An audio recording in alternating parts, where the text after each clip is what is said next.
Эфирда яңалыклар вакыты, студияда Минде Сәнгалиева, исәнмесез. Әлмәт чираттагы мобилизацияләнгән ир-егетләрне озатты. Бүген бөтен дөнья рәссам көнен билгеләп үтәләр. Азнакайдагы мәчет төзешенең азагына җитәләр. Мобилизация дәвам итә. Бүген дә Нефтче мәдәният сараенда әлмәтлеләрне озаттылар.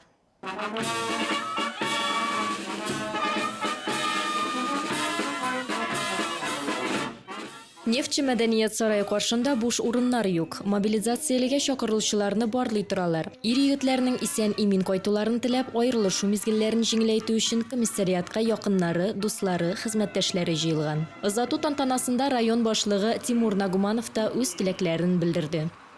Спасибо им огромное.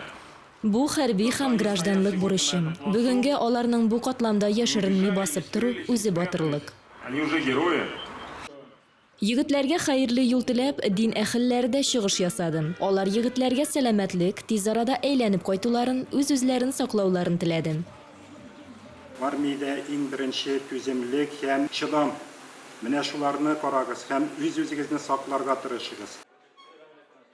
Документлар тутыргач, һәр мобилизацияләнгән әлмәтлегә кыр шартларында кирәк булган әйберләр тутырылган чемодан тапшырыла. Һәркемдә көчле рух, ватанпәрвәрлек хисе сизелә. Мы к этому готовились. Я сам ветеран боевых действий, поэтому мы к этому готовились, мы этого ждали. Наконец-то дождались. Я вернусь.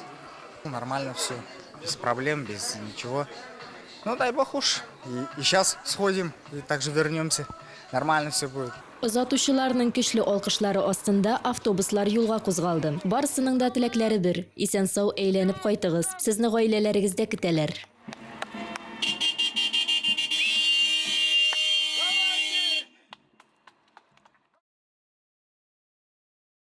Хәзерге вакытта дөньяда 100дән артык сәнгать төре бар. Беренче рәсемнәр әле борынгы дөньяда ук барлыкка килгән. Торак стеналарында мәгарә кешеләре үзләренең тормыш эпизодларын сүрәтләгән.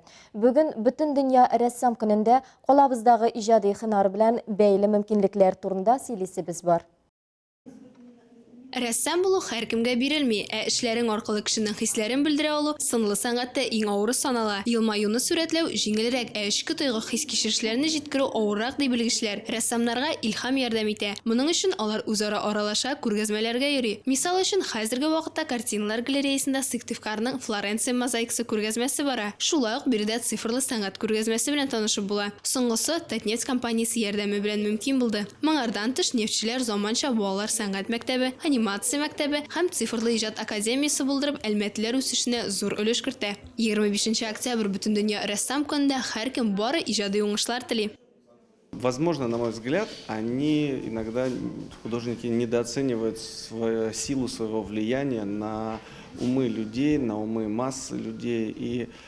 Минем уйлавымча, кайвакыт рәссамнар кешеләрнең акылына массаларга тәэсир итүләренең көчен бәяләп бетерми. Каләмнәре астыннан игелек, яхшылык турында сөйләүче картиналар чыксын иде. Мәдәният дәрәҗәсе күтәрелсен һәм яхшылык җиңсен дип телисе килә. И чтобы добро побеждало.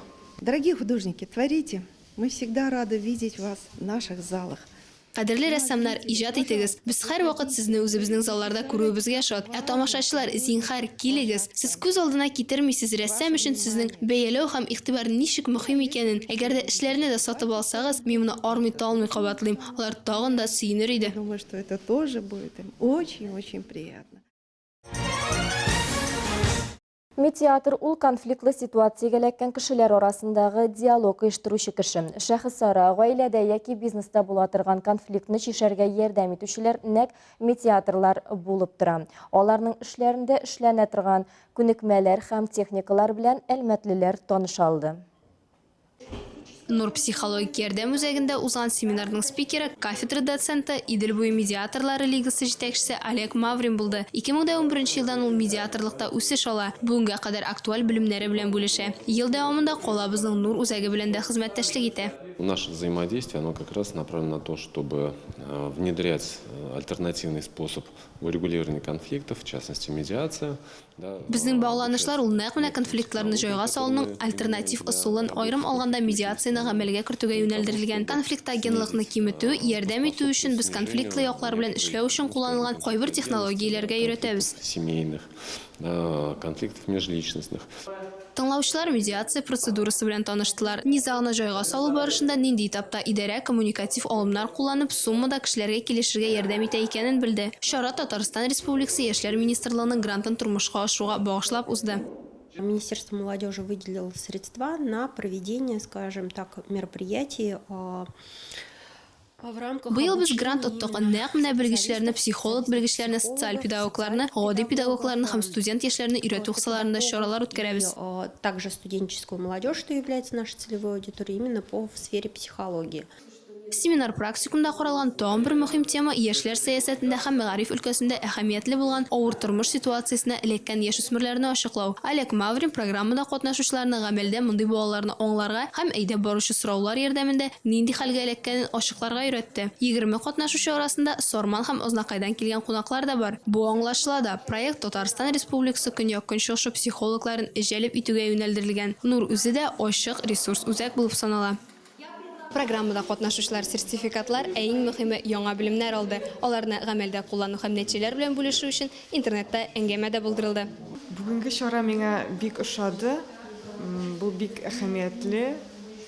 Безнең өчен, безнең Әлмәт районы гына түгел, бүтән районнар өчен дә бик мөһим чара. Бик файдалы миңа караганда мондагы күп уеннарны мин үземнең эшемә алырга җыенам.